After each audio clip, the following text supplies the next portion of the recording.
Assalamualaikum Teh, selamat pagi. Waalaikumsalam, selamat pagi. Sebelumnya izin memperkenalkan diri. Perkenalkan, nama saya Najma Nur Fadila Alyudin. Saya suster yang bertugas dari pukul 8 pagi hingga pukul 2 siang. Sebelumnya, apakah saya boleh tahu nama Teteh? Saya Syifa Khalis Fadila. Jika boleh tahu, bagaimana kondisi Teteh sekarang? Kondisi saya sudah jauh lebih baik dibanding kemarin, karena pada kemarin itu hari pertama saya haid, jadi sakit perut gitu. Terus saya banyak minum minuman bersoda, soalnya mempercepat haid, dan saya mengurangi minum minuman yang es, karena katanya tuh bisa kalau minum es tuh bisa memperlambat gitu.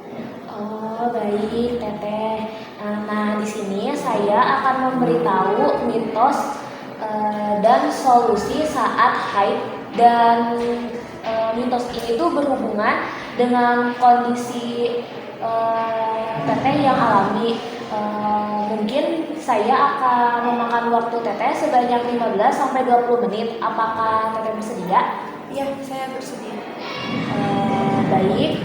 Apakah saat Teteh mengalami sakit perut di bagian bawah, Teteh masih bisa beraktivitas atau tidak bisa beraktivitas? Jadi Teteh hanya berbaring saja di kasur. Saya masih bisa beraktivitas gitu, tapi ya tetap sakit perut aja gitu. Itu kenapa ya?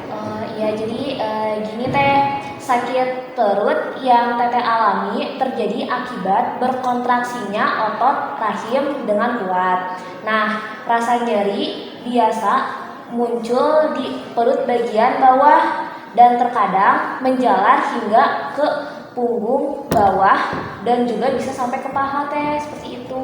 Nah, kalau kayak gitu tuh itu berbahaya atau gimana ya? Kondisi seperti itu pada umumnya normal, dan seiring dengan perkembangannya usia, itu tuh akan semakin menurun kondisi seperti itu. Tapi jika Teteh saat mengalami perut benar-benar tidak bisa beraktivitas, sebaiknya Teteh mengkonsultasikan langsung ke dokter. Terus kalau misalnya yang mengonsumsi es bisa buat sakit perut, itu nyambung nggak atau gimana tuh?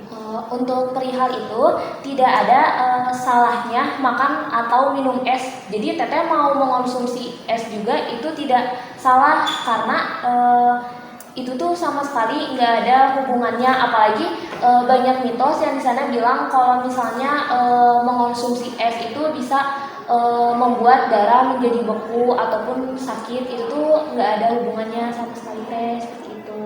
Kalau yang minum minuman bersoda itu gimana juga? Kalau untuk itu juga sama seperti es sebelumnya. Minuman bersoda itu nggak bisa untuk mempercepat seperti itu dalam haid. Jadi sus, bagaimana saya harus menangani jika perut saya sakit saat haid? Cara untuk menangani jika perut Teteh kembali sakit saat haid, Teteh bisa mengompresnya dengan air hangat agar mengurangi rasa nyeri dan membuat tubuh rileks. Itu juga dapat Teteh juga dapat memijat area di sekitar perut bagian bawah, tapi dipijatnya jangan terlalu kencang, pijat ringan saja. Dan juga Teteh mengonsumsi makanan yang bernutrisi dan melakukan yoga. Apakah sebelumnya Teteh mengonsumsi kopi? Iya. Sebaiknya Teteh mengurangi mengonsumsi minuman yang berkafein. Nah, apakah Teteh dapat mengulangi apa yang saya katakan tadi? Baik, jadi saat saya nyeri haid itu harus untuk meminimalisir nyerinya itu di kompres air hangat. Terus untuk minuman es dan bersoda itu hanya mitos yang akan memperhambat haid. Sebenarnya itu tidak sama sekali seperti itu. Seperti itu. Dan baik, yang Teteh paparkan tadi itu benar.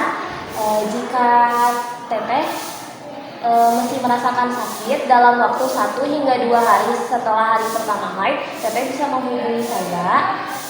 Dan untuk waktu dan tepatnya itu waktunya jika teteh merasa sakit saja dan tepatnya bisa di rumah teteh atau teteh memiliki saran lain. Kalau misalnya saya masih sakit, saya akan menghubungi suster saya nanti di rumah saya saja.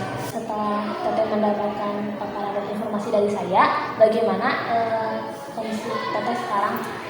Saya merasa jadi lebih baik dan juga lebih berwawasan bahwa masih banyak mitos-mitos yang sebenarnya harus kita tanyakan kepada yang ahlinya seperti itu. Baik teteh, hanya itu yang dapat saya paparkan pada teteh. Sebelumnya mohon maaf bila ada kesalahan kata, baik itu disengaja ataupun tidak disengaja. Terima kasih juga untuk waktunya. Wassalamualaikum warahmatullahi wabarakatuh. Waalaikumsalam warahmatullahi wabarakatuh.